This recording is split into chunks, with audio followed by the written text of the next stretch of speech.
Morris, I was of the opinion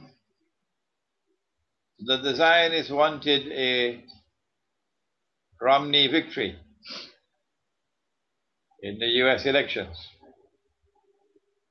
And if they had gotten a Romney victory, then he would have waged Israel's wars for Israel without any hesitation. In the last interview, I mentioned to you that the film on Prophet Muhammad, Allah's blessings be upon him, was hatched somewhere in California and released on the internet just before 9/11.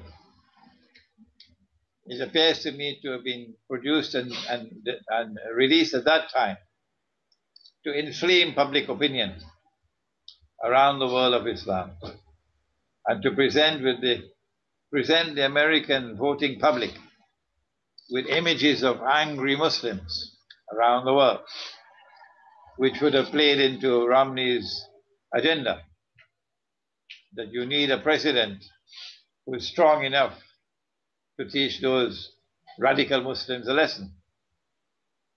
And I then said that if this film on the Prophet did not deliver the job and Obama's ratings did not start to fall dramatically, then the Zionists would probably have an October surprise up their sleeves.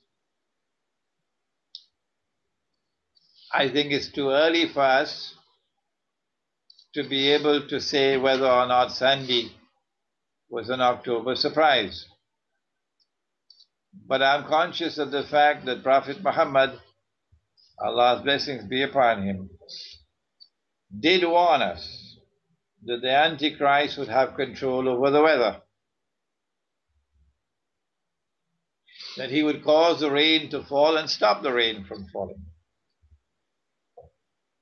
And he would do that in pursuit of an agenda of supporting those who followed him and punishing those who did not follow him. And so I would not at all be surprised to learn that we now have man-made hurricanes, man-made earthquakes, and that Sandy was meant to be an October surprise, to give the edge to Romney.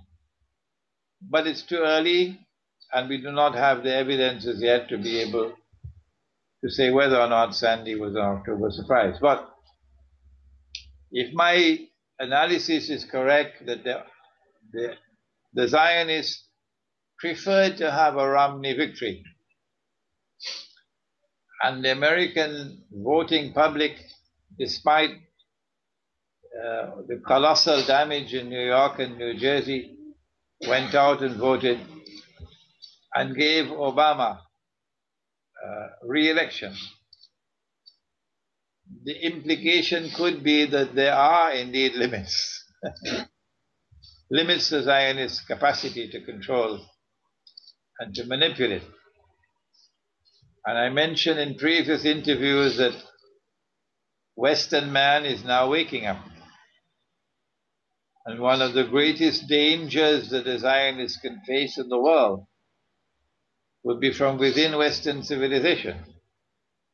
It's thinking people and articulate people waking up to the ride on which they've been taken and now seeking to extricate themselves from that venomous embrace.